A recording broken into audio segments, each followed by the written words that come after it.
ನಮಸ್ಕಾರ ಎಲ್ಲರಿಗೂ. ನಾನು ಶಾಂತಲಾ ಸಂತೋಷ್, ಮೈಂಡ್ ಮಂತ್ರ ಚಾನಲಿಂದ. ನಾನು ಈ ದಿನ ವೃತ್ತಿ ಕೀಳರಿಮೆ ಅದ್ರ ಬಗ್ಗೆ ಒಂದು ಚಿಕ್ಕ ವಿಡಿಯೋ ಮಾಡಿ ನನ್ನ ಮೈಂಡ್ ಮಂತ್ರ ಚಾನಲಲ್ಲಿ ಶೇರ್ ಮಾಡಿದ್ದೀನಿ.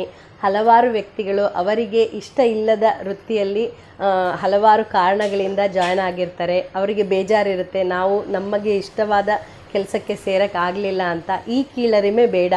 ಇದರಿಂದ ಹೇಗೆ ಹೊರಗೆ ಬರೋದು, ಆಮೇಲೆ ಮಾಡುತ್ತಿರುವ ಕೆಲಸದಲ್ಲಿ ನಾವು ಹೇಗೆ ಸಕಾರಾತ್ಮಕ ಬೆಳವಣಿಗೆ ಹೊಂದಬಹುದು ಅನ್ನೋದನ್ನು, ಹಲವು ಅಂಶಗಳನ್ನು ನಾನು ನಿಮ್ಮ ಹತ್ರ ಶೇರ್ ಮಾಡ್ಕೊಂಡಿದ್ದೀನಿ. ಮತ್ತು ಯಾವುದೇ ಕೆಲಸ ಇರ್ಬೋದು, ಅದು ಎಷ್ಟೇ ಚಿಕ್ಕದ ಕೆಲಸ ಇರ್ಬೋದು, ಅದರ ಗೌರವ ಘನತೆ ಅದಕ್ಕಿರುತ್ತೆ. ಅದರಿಂದ ಯಾವುದೇ ಒಂದು ಕೀಳರಿಮೆ ಬೇಡ. ಅದರಿಂದ ಹೊರಗೆ ಬನ್ನಿ, ಚೆನ್ನಾಗಿ ಕೆಲಸ ಮಾಡಿ ಅನ್ನೋದಕ್ಕೆ ನಾನು ಈ ವಿಡಿಯೋ ಶೇರ್ ಮಾಡಿದ್ದೀನಿ.